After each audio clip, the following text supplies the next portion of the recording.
የወይዘሮ መነንና የአጸደይ ተንኮል ተሳካላቸው። ሌባውን በመላክ የሀናን ሻንጣ እንዲሰርቅ አደረጉ። በዚህም የተነሳ የናሙናውን ውጤት እንዲቀየር ተደረገ።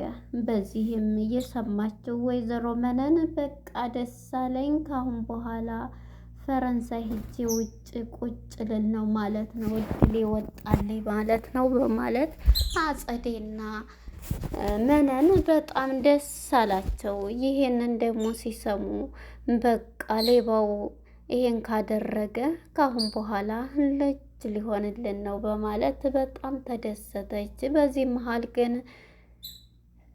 ኩኩሻ በጣም በጭንቀት ተወጥራለች። ምንድን ነው የሚያስፈራሽ እህቴ ብላ ማኤል ብትጠይቃትም መለየት፣ ሰው ወዶ መለየት ላላታለች። እንዴ ስለምንድን ነው? እኔም ይሄ ያስፈራኛል። ደግሞ እኔ በጣም ነው የምወድሽ፣ እናቴ ጊዜ አትሰጠኝም፣ ጊዜ የምትሰጠው ለአንቺ ነው፣ አንቺን ነበር ሁልጊዜ የምታስበው በማለት ለማኤል ኩኩሻ ነገረቻ። ኩኩሻም ይሄ ውጤት ሌላ ቢሆን ከእናንተ መለየት በጣም ያሳስበኛል ስትላት፣ እንዴትስ ሊሆን ይችላል? እናትሽ አለመሆኗን ትጠራጠሪያለሽ እንዴ እያለች ነበረ። እንግዲህ ማኤልም እውነት በጣም ስወዳት የእውነት እህቷ አደረገችው።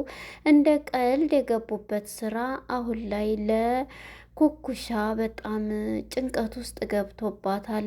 የውጤቱ የምን ሳይሆን እናቱ ነው ያገኘቻት መለየቱ፣ ሁለተኛ ደግሞ የገባችበት በእነዚህ ጥሩ ሰዎች ላይ የገባችበት ስራ በጣም ጭንቀት ጨምሯታል። ሀናም ወደ ውጭ ወስጄ የናሙናው ጥናት እዛ ነው የሚሄደው በማለት ለሀና ስትላት፣ ሀናም በጣም ከፋት። ቢሆንም ግን ጸጉሩን ለመቀየር ችላለች። በዚህም የተነሳ አባትየው አቶ እስክንድር ጸጸት ውስጥ ገባ። የወይዘሮ ሀና የዲኤንኤ ናሙና ተሰረቀ። በዚህም የተነሳ የወይዘሮ መነንና የአጸደይ ተንኮል ሊሳካላቸው ችሏል።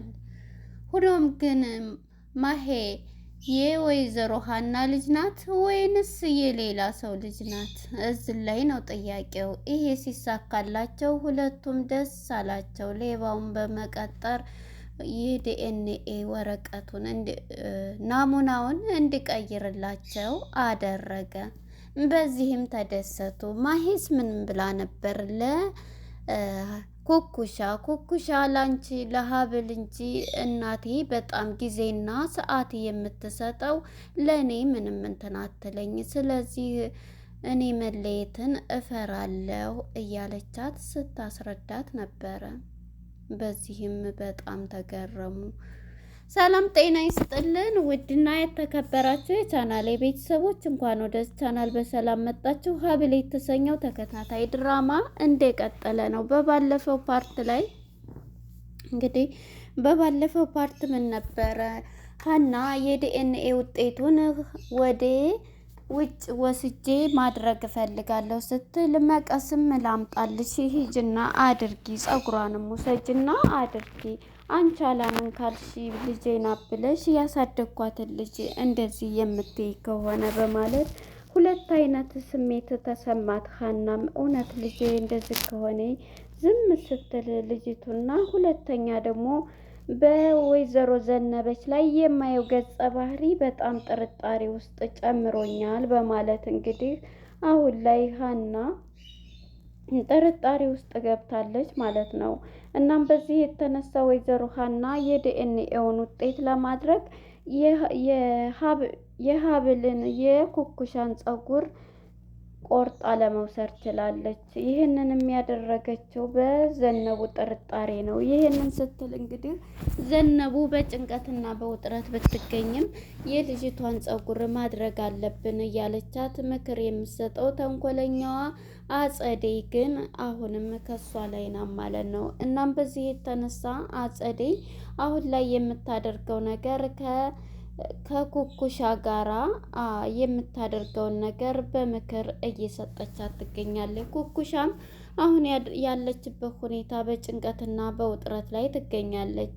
እናም በዚህ የተነሳ ኩኩሻ አሁን በቃ ምን ማድረግ እንዳለባት ስትመክራን ነበረ እና በተኛችበት ማዬ ፀጉሯን ቆርጣ ነበረ የያዘችው። እናም ስትተኛ እሷ ላፕቶፓ ላይ ስለሆነ የምታመሸው ፀጉሯን ቆርጨዋለሁኝ። ስለዚህ እቡናው ላይ ደግሞ የእንቅልፍ መድኃኒት ሰጥቻታለሁ። በዚህ የተነሳ እንቅልፍ ስለሚወስዳት እዛው እንቅልፏ ላይ ስለምትሆን የዛን ሰዓት አትነሳም።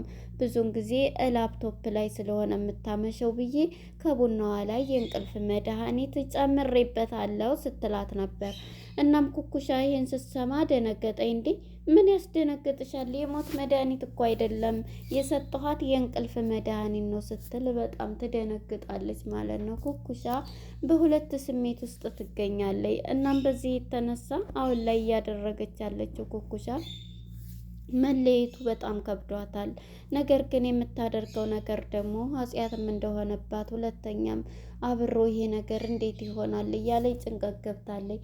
ይሆናል ይሄ እኮ ነው አንድ ነገር ይቀርም በማለት ኩኩሻን እንግዲህ አስገብታ እየመከረቻት ፐርፌክት መሆን አለብሽ እያለቻት ነው። እናም ይሄንን የዲኤንኤ ማን ነው የናሙና እንትን መቀየር አለብሽ ብላ ስትሰጣት እሷም እንግዲህ ያንን ቡና መጠጣት አልፈለገችም። ዛሬ ደግሞ አውቃ ነው መሰለኝ ካሜራም ደብቃ ነበረ ያንን እንትን የምታደርግበት። የዘነቡ መቼም ሰው እኮ የሰውን ገንዘብ ለመብላት እንቅልፍ አይተኛም። ሰው ሰርቶ ወይም ሰርቼ እንደዛ ሰው ስኬታማ ሆናለሁ ይላል እንጂ ሰዎችን ጎድቼ በቃ የሰዎችን ገንዘብ ለመውሰድ ደግሞ ይሄ መጨረሻ ላይ አይሳካላቸውም ብዬ ነው የማምነው። እናም በዚህ የተነሳ ያ የዲኤንኤ የናሙና ውጤት ማለት ነው ናሙናዋን ይዛ ብትሄድም የምርመራ የፀጉሯን ናሙና ወይዘሮ ሀና በጣም ዘነቡ ትናደዳለች። ሄደች እኮ እያለች አይዞሽ አሁን እኔ ሌቦችን ቀጥሬ እንዲቀየር ይደረጋል እሷ ብቻ የምትወጣበትን ይከታተሉ በማለት እንግዲህ ከተንኮለኛዋ አጸዴ ጋራ ስራቸውን ቀጥለዋል። የሰጠሽኝን ወርቆች እኮ ጌጦች ሽጭ ነው በጣም ኃይለኛ ብር ነው የሰጠኋቸው ጨምራችኋለሁ በማለት እንግዲህ የሀብል ቀጠሮ ስለነበረ በመኪና የገጨቻት እሷን ይዛ ልትሄድ ወደ እነ ሀብል ቤት አምርታለች። ወደዛ ከመሄዳችን በፊት እንግዲህ ሻይ አፍልታ ሜርሲ አባቴ ይቅር ቢለኝ ምን አለ ስለዚህ የሚወደውን ሻይ አፍልቼ እየለት ብሄድ በማለት እንግዲህ ወደ አባቷ መኝታ ክላስ ይዛ ብትሄድም አቶ እስክንድር ግን ስታወራ የሰማውን ነገር ስላላመነባት በባለፈው ከእሷ ጋር ተንኮሌና ብሬ ከአንቺ ጋራ ጀምሬያለሁኝ አሳካዋለሁ ብትላትም ነገር ግን ማነች አጸዴ ይሄን ሀሳቧን አልተቀበለቻትም። ግን አቶ እስክንድር ስታወራ የሰማው ይሄንን ስለሆነ ቤተሰቦችን ለመጠበቅ ከአንቺ ጋራ ልጎዳቸዋለሁ ስላለኝ ከአንቺ ጋራ ስራ መጀመር አለብኝ ብላ ግን ይሄን ያደረገችው በእውነት ሜርሲ ተቀይራለች። ወደ ቤተሰቦቿ ተንትን ብላለች። ይሄን ግን እያደረገ ብትኖርም ምንም እንትን ላለት አልቻለችም ማለት ነው። እናም በዚህ የተነሳ ሜርሲ አሁን ላይ ይሄንን ብትልም ቤተሰቦቿ ላይ ተቀባይነት አላገኘም። ምግብም ያን ሻይ ደፊው በቃ አንቺን ማምንሽ መሰለሽ ወንድምሽ ላይ ከዛይ ካጸዴ ጋር ለመግደል ቤተሰቡን ያሰብሽ ሰው አሁን እንዴት ያንቺ ያፈላሽውን ሻይ ልጠጣ እችላለሁ በማለት አስወጥቷት ነበር። እናም በዚህ የተነሳ ወንድሟም እንግዲህ እዝራ ማለት ነው ምግብ ሰርቶ ይዞላት መጥቶ እያጎረሳትን ሌላት ብሎ ነበር እና ይዞሽ እህቴ ብሎ እንግዲህ እሷን እየመከረና እንትን እያለ ይገኛል። እና በዚህ የተነሳ ሜርሲ ቁርስ ሰርታ እንግዲህ ቤተሰቡን ለማብላት አስቀምጣን ቪዛ እንደቀረበኝ በፍጹም እሷ የሰራቸውን ምግብ ልበል አልችልም ይላል። እንደ አባዬ ይቅርታ አድርግላት እንጂ ለምንድን ነው በማለት እንግዲህ እዝራ ቢለውም አንተ ስለማታቅ ነው ማታ ስታወራ የነበረውን በስልክ አልሰማህም በማለት እንደዚህ ብላለች። ከዛ ከአጸደይ ጋር ስታወራ ስልክ ሰምቻታለሁ። እውነት መስሎኝማ እኔ ልቀበላት ነበር ቢልም እውነት አልተረዳኸኝም አባዬ እኔን ማንም ልክ ነው ሊረዳኝ ይሄ ነው ብትለውም ሊሰማት ጊዜ አልሰጣትም። ያንቺን ድራማ የምሰማበት ጊዜ የለኝም በማለት መልሶ በጥፊ ሊመታት ችሏል ማለት ነው። እናም በዚህ የተነሳ በጣም ትናደዳለች ሜርሲ ማለት ነው። ሁላቸውም ይቅርታ አድርገንልሽ ነበር፣ ምን አይነት አስመሳይ ነች በማለት ወንድሟም ሀብልም ሳቀር ይናገሯታል። ያ ምግብ ሳይበሉ እሷ ግን ያው ቤተሰቦቿን ለመጠበቅ ከእሷ ጋር ያወራቸውን አቶ እስክንድርም ስለሰማ ነው ማለት ነው። እናም በዚህ የተነሳ ሀብል ከአቶ እስክንድር ጋር ቁጭ ብላ እስኪ ሂጄ ለያት ምንም ጥሩ ነገር እየተሰማኝ አይደለም ብትልም፣ እንዴ ምን ታደርግ ብለሽ ነው? እያመመሽ አንቺ ራሱ ተንገላታሽ እኮ እያመመሽ ነው። ስለዚህ አትሄጂም ተያት ቢልም፣ ኧረ ልሂድ አንተ እንትን ባትልም ብላ ተነስታ ስትሄድ እንግዲህ በራሷ ላይ ጉዳት አድርሳለች። መድኃኒት ለመውሰድ መጠጣት ችላለች ማለት ነው።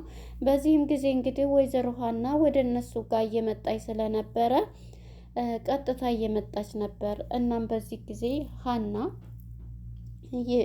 ሀብልን ይዛ ቀጠሮ ስለነበር ሲጮሁ እንግዲህ እሪ ስትል ሀብል እየሮጡ ምንድን ነው ብላ እየሮጠች ስትሄድ እንግዲህ የሀብል እናት ሀና ማለት ነው ወደ ላይ ሲሄዱ እራሷ ላይ ጉዳት አድርሳ ነው።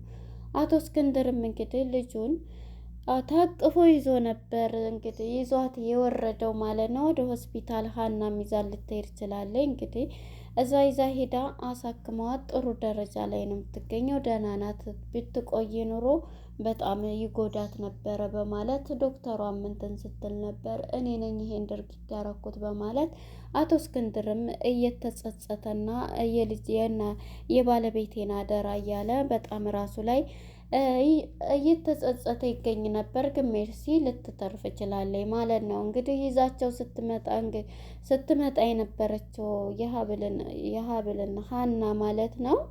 ሀና እንግዲህ እዝራ በጣም ነው የምናመሰግነው እህቴን ስላተረፍሽልኝ። አንዳንድ ሰው የሰዎችን ህይወት ለማትረፍ የተላከ እንትን ነውና በጣም የተላክሽ የእህቴን ህይወት ያተረፍሽ መላክተኛ ነች እያለ ሀናን እንግዲህ ያመሰግናታል ማለት ነው። እንግዲህ ይዟቸው ሲሄድ ሌባውም አብሮ ነበርና እነሱ ጋር እዛ ሆስፒታልም ድረስ ተከትሎ ጥሩ ሰው መስሎ ነበረ አንድ ላይ የቆመው። እናም ተከትሏቸው ከኋላ እየሄደ ሳለ እያየች የነበረችው ሀና ገድፋት ሀብልንም አሳክማ ይቅርታ እያለች ነው። አይ አሁን እኮ በቃ ዶክተሩም እንደ የተሻለኝ ነው እያለች ሀብልም ጥሩ ደረጃ ላይ እንደምትገኝ የእግሯን ሕክምና አስደርጋ ስትመለስ ሌባው እንግዲህ የአጸደይ ስራ ተከታተላቸው በማለት የሆነ ፂሙ ረጅም የሆነ ሰው አብሮ አለ እያለ ነበር። ያ እዝራ ነዋ እያሉ እንግዲህ በጣም እንትን እያሉ ነበረ። እናም እንግዲህ ሀብልን ደግፋ እሱ ደግሞ አባትና ልጅ ማነች ሜርሲን ደግፈው ነበርና ሌባው እንግዲህ የአጸደይ ሰው ያንን ቦርሳ እንዲቀማ አድርገዋል። ቀምቶ ሲሄድ እዝራ ነበረ ተከትሎ እየሮጠ ሄደው። እሱም ያንን የማሄልን ፀጉር ስለያዘ ለመቀየር ነው። እናም እንግዲህ ይዞ አምልጦ ፀጉሩን ከቀየረ በኋላ ቁሞ እየጠበቀ ነበረ። ለአጸደይ ደውሎ በጣም ብራቦ ሰርተንላቸዋል እያለ ነበር። እዚህ ላይ ግን አንድ ያልተረዳነው ነገር ይቺ ማሄል የወይዘሮ ሀና ልጅ ማነች? ሀና ልጅ ካልሆነች በጣም ከባድ ነው። ምክንያቱም ለእንትና ስታወራ እንግዲህ ለኩኩሻ ስታወራ ካያችሁ ማሄል ለእኔ ጊዜ ማሰጠኝ በቃ ስለ አባቴ ሞተ፣ በጣም ንብረትም ሁሉም አለን፣ ግን እናቴ በስራ ነው እንትን የምትለው የምታሳልፈው፣ ለእኔ ጊዜ አሰጥም፣ ስለ አንቺ ብቻ ነበረ ሁልጊዜ የምታወራውና የምታስበው እያለቻት ነበር። እንግዲህ ይችን ልጅ አሳድጋት ወይም የሷ ልጅ ስላልሆነች ከሆነ ተበልተዋልና አጸደይ እንደዛ ነው የሚሆነው። ውጤቱ ዜሮ ሊሆን ይችላል ማለት ነው። እንግዲህ ከሌላ ከሆነ የወለደች ማን ነው ያመጣቻት ልጇ ከሆነች እዚህ ላይ እንትን ሊል ይችላል፣ እዚህ ላይ ሊሸወዱ ይችላሉ ማለት ነው። ማሄ ቤቷ ልጅ ካልሆነ እንግዲህ ፀጉሩ ተቀይሯል። ውጤቱ ዲኤንኤ የተሳሳተ ይሆናል። ለነበረን ቆይታ አመሰግናለሁ። ባይ ባይ።